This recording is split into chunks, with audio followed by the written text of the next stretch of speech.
Section 5.4 introduces the fundamental theorem of calculus, and it really introduces the other half of the fundamental theorem of calculus.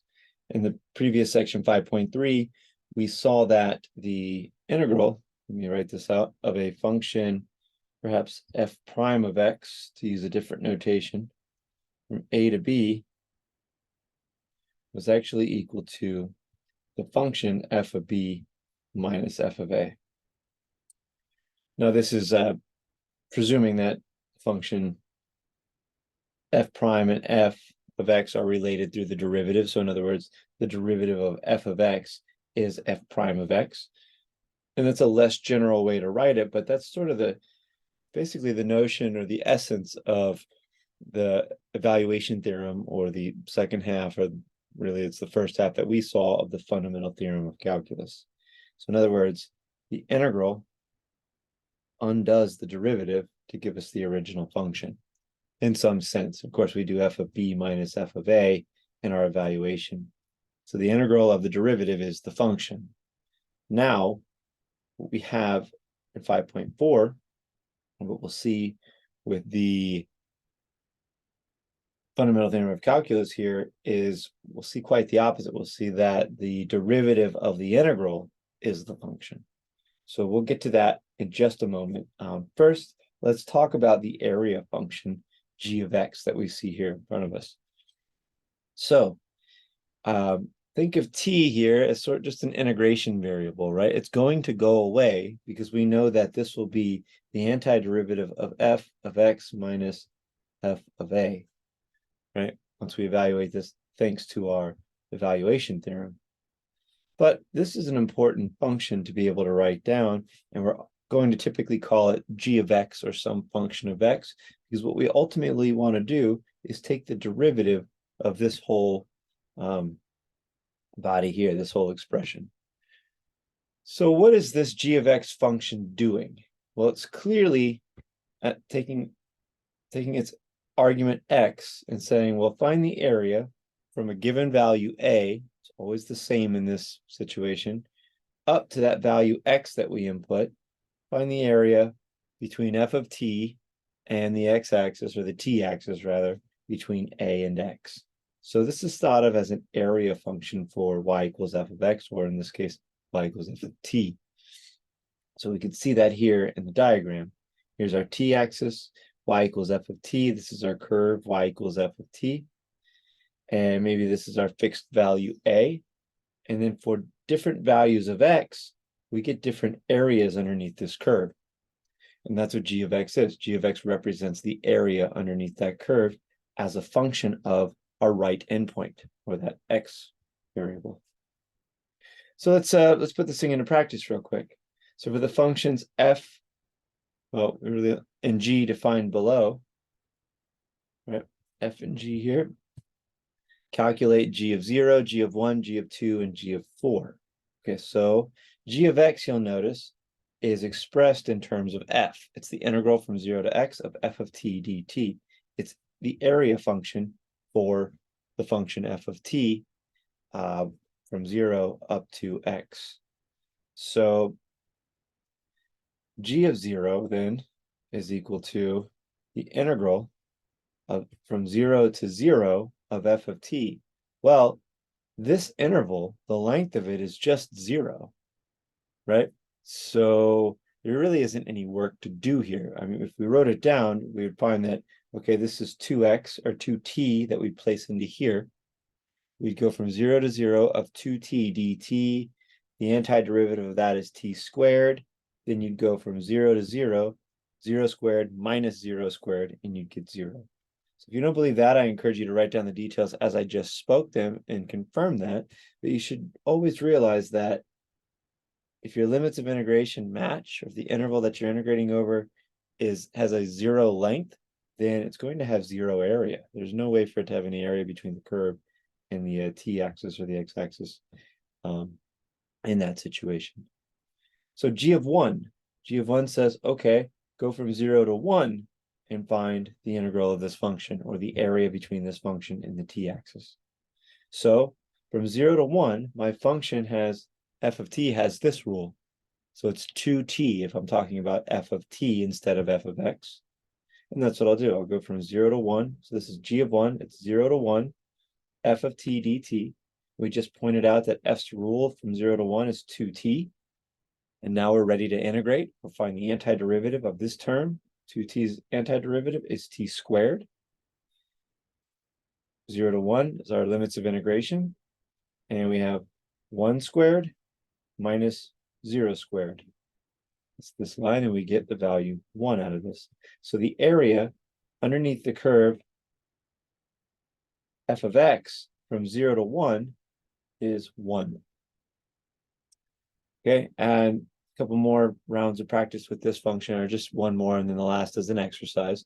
G of 2 says, okay, integrate from 0 to 2 f of t with respect to t. Now, from 0 to 1, the function is 2t. However, it changes at 1. So from 1 to 2, the function is just 2. So I need to reflect that when I write down my integral or start to evaluate it. I need to make sure I use that information. So I split this interval from 0 to 1, or from 0 to 2, by going from 0 to 1 and then going from 1 to 2. My behavior of f of t is different on each of those intervals. So I need to make sure I split up those integrals, and then I add them together because they'll paste together to make up the whole interval. So 0 to 1, f of t is 2t. From 1 to 2, f of t is 2. So the line below reflects that substitution for f of t in both cases. We have, somewhere in here, we have a quick integration. It looks like, looking at these details here, 1 and then we plus 1 to 2 dt. Oh, the reason we did this so quickly, this one right here, is because from 0 to 1, right? We actually already knew what that was. 0 to 1 of our function here, f of t dt, we found that to be 1. So we were able to just use that information, recycle it into right here. The only new calculation is to find the integral from 1 to 2 of 2. Right, and that turns out to be 2t from 1 to 2. And that's 2 times 2 minus 2 times 1, plugging in the 1 and the 2, finding their difference. That's 4 minus 2 is 2, plus the 1 is 3 overall. Okay, the bottom one I've actually split from 0 to 1, 1 to 2, and 2 to 4. But we don't actually have to do that split in this way because we know what 0 to 2 is. We can go from 0 to 2 and 2 to 4 and take a shortcut out just like we did with this one. We know that this circle pair of integrals from 0 to 2 is 3 from what we previously found. And the only thing left to do is to find the integral from 2 to 4 of f of t dt. That uses this rule. Find the antiderivative, evaluate at the endpoints 4 minus the evaluation at 2, and you'll add all these together and you'll get what that value is. Now I have left this as an exercise. You could do it by each piece if you like, not recycling the information from previous parts, but that's up to you. Both ways should lead you to the same place so long as you do it correctly. Okay, so let's look at something a bit more, possibly more related to the fundamental theorem of calculus. Find a formula for g of x defined as in the previous definition if f of t is equal to t cubed and x is between 1 and 5. So we want to find a g of x that fits this definition, right? So we want to figure out what this function might be. So let's have a look at that. So f of t in this case is t cubed. We're integrating from 1 to 5. So our x takes values between 1 and 5. Okay, so the formula only needs to work between 1 and 5 for x values in that interval. So g of x generally is this. Now, a, our starting value is 1. Our left endpoint is 1, so we can fill that in right away. Okay, and well, f of t is t cubed. That's also given to us directly, so we can fill that in. So we're going from 1 to x. t cubed dt is our integral here. Well, we can go a little further. We realize that now that we have this information here and here, we can actually do this antiderivative. And we find that t cubed's antiderivative is 1/4 t to the fourth from 1 to x. So we'll have 1/4 x to the fourth minus 1/4 1 to the fourth. We see that in the line below. This is g of x all along, right? So we've got g of x is actually equal to 1/4 x to the fourth minus 1/4. So that's interesting. We found a function that is the area function, right? Any x value that we plug into this function g of x down here tells us the area from 1 up to that x value that's between the curve t cubed and the t-axis, or we might think of it as the x-axis, or the horizontal axis might be the more general way to say it. So this area function is actually kind of interesting. If we stop and take a quick look at it, or a deeper look, take the derivative of g of x and see what we get. G prime of x is x cubed. Right? The derivative of this expression is just x cubed. The 4 comes down, cancels with 1/4. We're left with x cubed. So x cubed, well, that's actually f of x, right? We started with f of t, and that was t cubed. But same thing. If we write f of x, then we get an x cubed here. So it turns out, it seems like the derivative of this area function, g of x, in this situation, is f of x. And that's exactly what the first part, or part 1 of the fundamental theorem of calculus, actually shows us. So if f is a continuous function on a to b, then the function g of x, defined by g of x equals integral from a to x, f of t dt, for x values between a and some value b, right, or sorry, our right endpoint b, then the derivative of f, this function g of x, this integral function, is an antiderivative of f. So in other words, the derivative of this g prime of x is equal to f of x.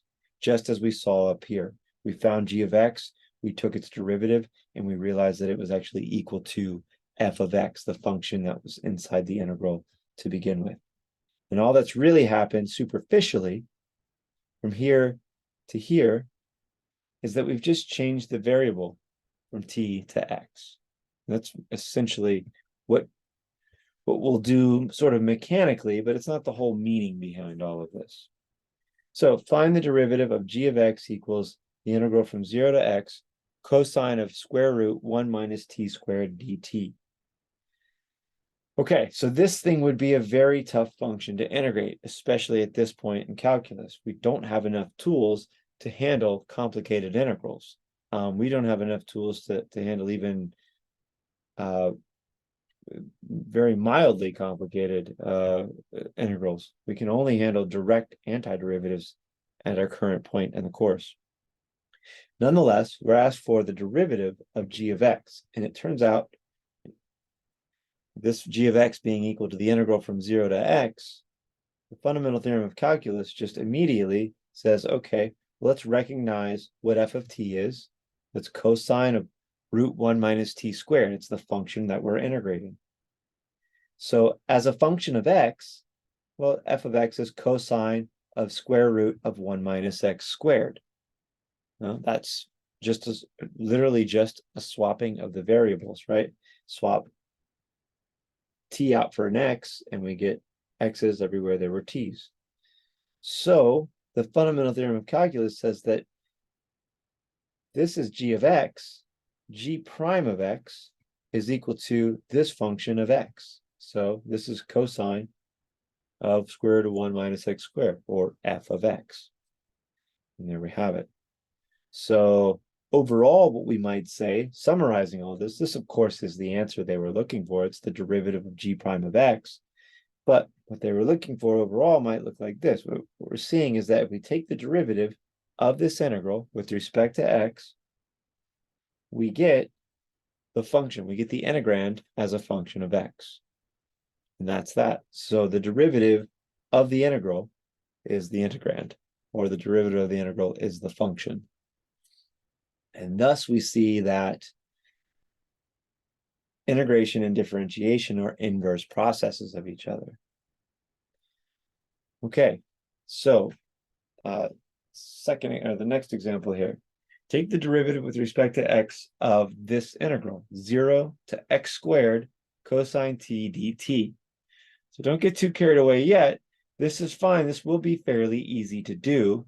For one thing, one quick hack to get through this is to realize you actually know how to integrate cosine of t at this point. You could just do that and apply the limits of integration.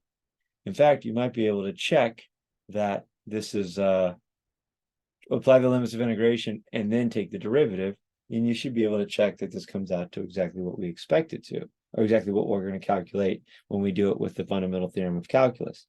With the fundamental theorem of calculus, and if this function was any harder than something simple like this, then we would need the fundamental theorem of calculus. But nonetheless, let's use it. So remember what we need here. We need an x here, not an x squared.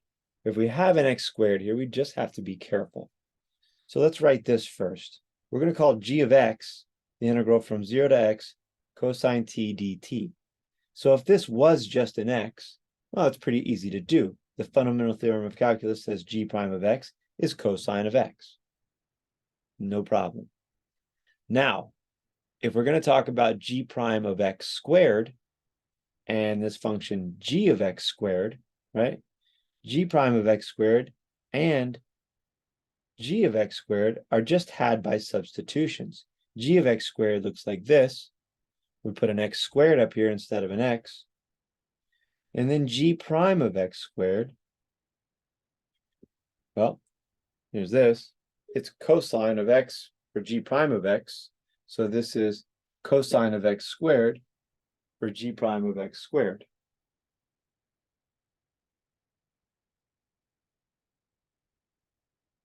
Okay, putting all of this together is sort of our last main step. We take the derivative of g of x squared. Well, we need to use a chain rule because that's not just an x in the argument of g. We have a nested function in there, and the inner function is x squared. So the chain rule says that this is g prime of x squared times the derivative of the inner function, which is 2x is the derivative of x squared. G prime of x squared is cosine of x squared times 2x.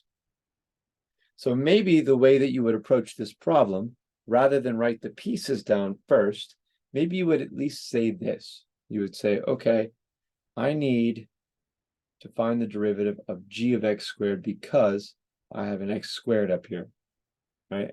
It's not a g of x anymore, it's g of x squared, or whatever this function might be.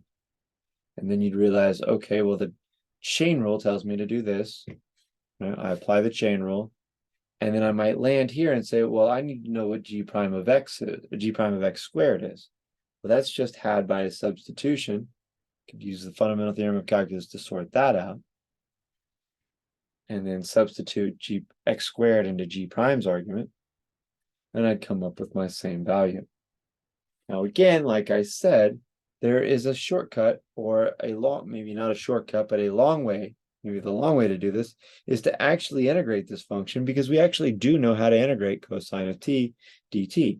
And if evaluated at its endpoints, whatever the antiderivative is, would be evaluated at x squared minus the evaluation at 0. Take that result and take the derivative of it with respect to x. And what you'll get, or should get once you simplify, is the same value here, same function. So that's an interesting thought. So to summarize all of where we are in a theorem, we have the full fundamental theorem of calculus. So that if f is a continuous function from a to b, then we have these two results.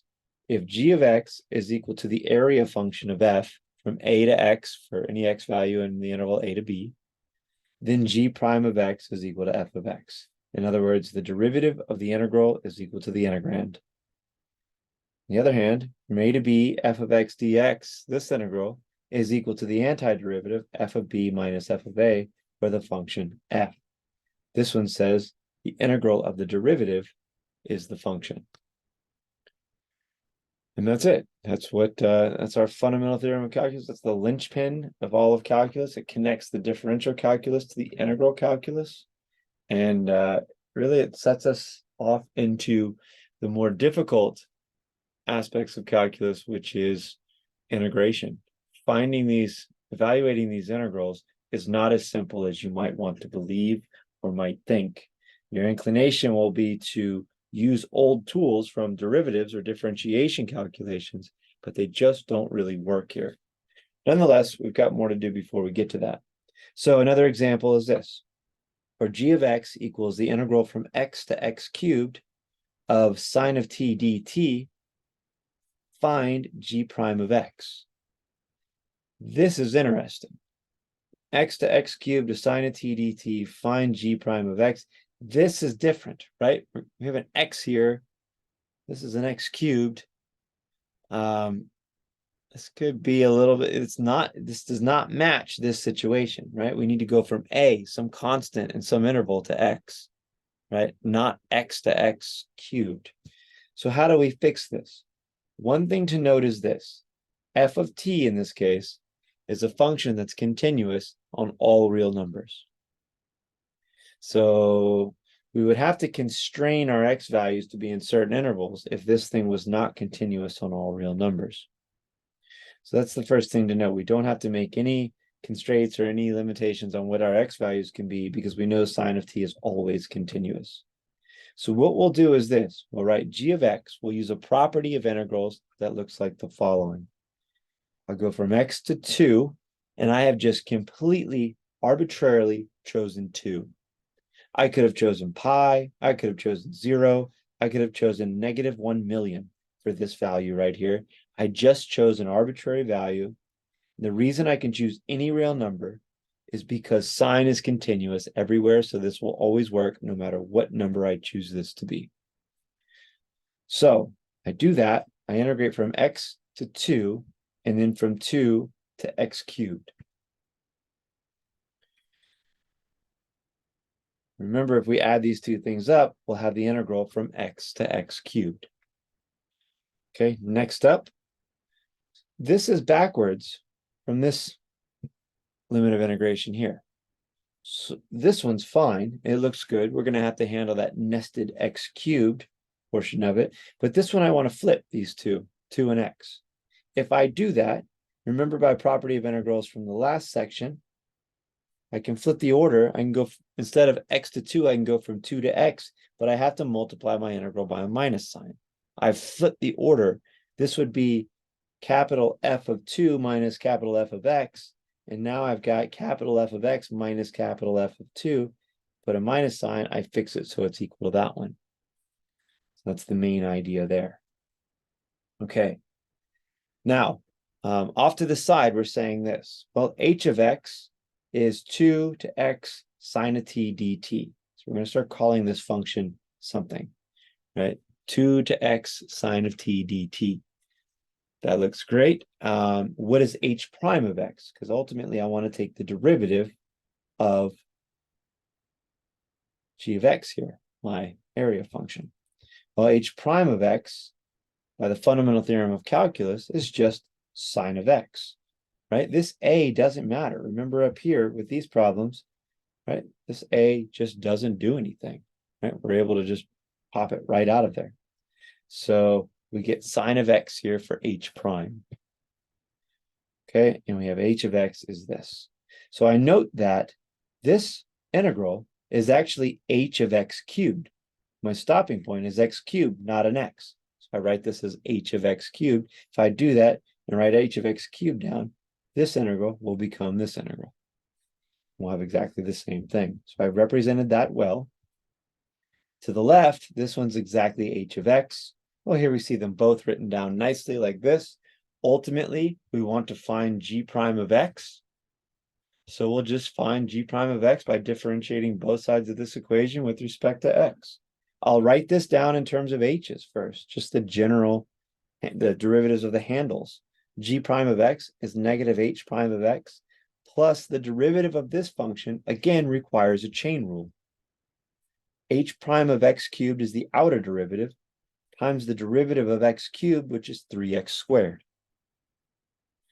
All right, well, h prime of x, to handle this one, is sine x with the minus sign, plus h prime of x cubed times 3x squared is 3x squared times sine of x cubed. H prime of x cubed is sine of x cubed. So there's that substitution. And that's it. We've got our derivative of this function g of x, the area function that was given to us to start with.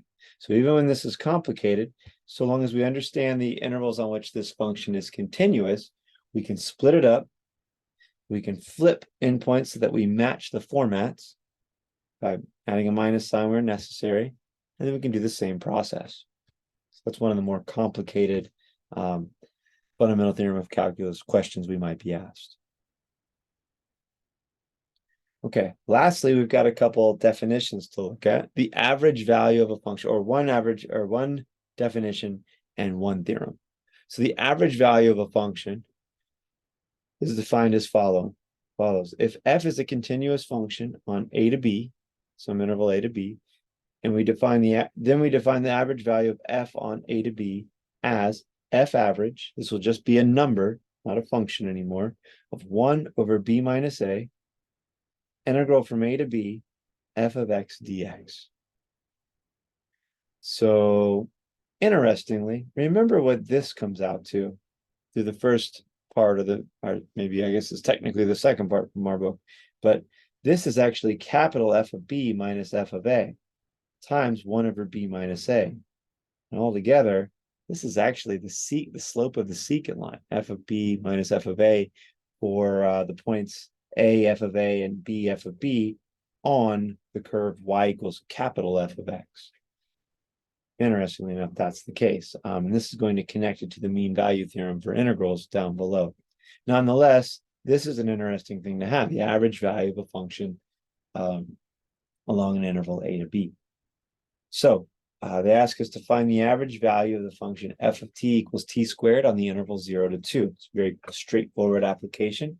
We have 1 over b minus a, or 1 over 2 minus 0, a to b, 0 to 2, t squared dt. The antiderivative of t squared is 1/3 t cubed. This term simplifies to 1 over 2. We need to evaluate from 0 to 2. So this will be 1/6 in those multiples. T cubed from 0 to 2. And that's 1/6 2 cubed minus 0 cubed. And then we get 1/6 times 8. 8 minus 0 is 8. And that leaves us with 4/3. So there we have it. The average value of the function f of t equals t squared on the interval 0 to 2 is 4 over 3. Okay, and that leads us to our last result, or last theorem of the section, the mean value theorem for integrals. If f is a continuous function on a to b, then there exists a number c. This sounds a lot like our mean value theorem, right? Then there exists a number c in the interval a to b such that f of c is equal to f average. So in other words, if the function is going to average a certain value, then at some point it's exactly equal to that average value, that it's to its own average. Okay, so remember f average is given as 1 over b minus a times a to b f of x dx. Okay, and what does that tell me? Taking this a little bit further, dividing by b, or multiplying both sides by b minus a, I see that the integral from a to b of f of x dx is actually equal to f of c times b minus a. It's just another way to write this expression. Okay, and to connect that to the antiderivatives and the secant line slope that I talked about up above here, let's look at the following. If capital F is the antiderivative of lowercase f, in other words, capital F prime is equal to lowercase f on the interval a to b, then f of b minus f of a is equal to f prime of c times b minus a, right? This is, if f is differentiable, capital F is differentiable on a to b, then we have the mean value theorem here, right? And it looks a whole lot like capital F of C, right? F prime of C, rather, right here. And then this is F of B, capital F of B minus capital F of A. And all these parts exactly match our mean value theorem for derivatives. So of course we get this same result for integrals because it's just the inverse process of derivatives. So our last example is very familiar in terms of how mean value theorem problems work. Deduce that there exists a number c in the interval 0 to 2 such that for the function f of t equals t squared, f of c is equal to f average. Then find all values of c which satisfy this condition. Okay, so how do we deduce that such a number exists? Well, what's the condition of the theorem? If f is continuous, then there exists a number c in AB such that f of c is equal to f average. The only condition f needs to meet is that it's continuous on the interval a to b. Well, f of t equals t squared is continuous for all real numbers as a polynomial. So of course it's continuous on the interval 0 to 2. Since it's continuous on the interval 0 to 2, there exists a number c such that f of c is equal to f average. There we have it.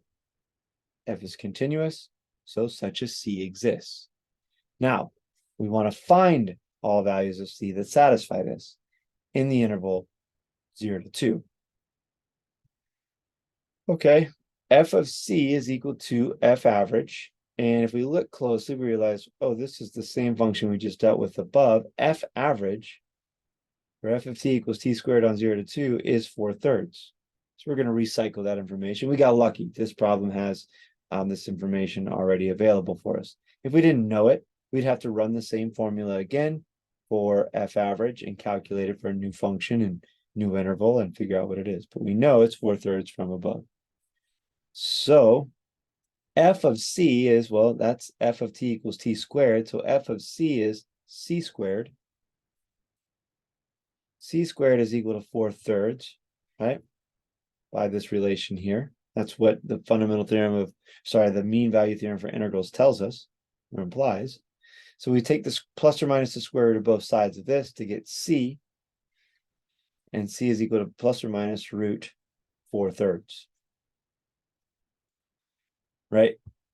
So this is plus or minus 2, simplifying root 4 over root 3. And we might circle this up and say we're done, except remember, we're only talking about the interval from 0 to 2, and one of those is negative.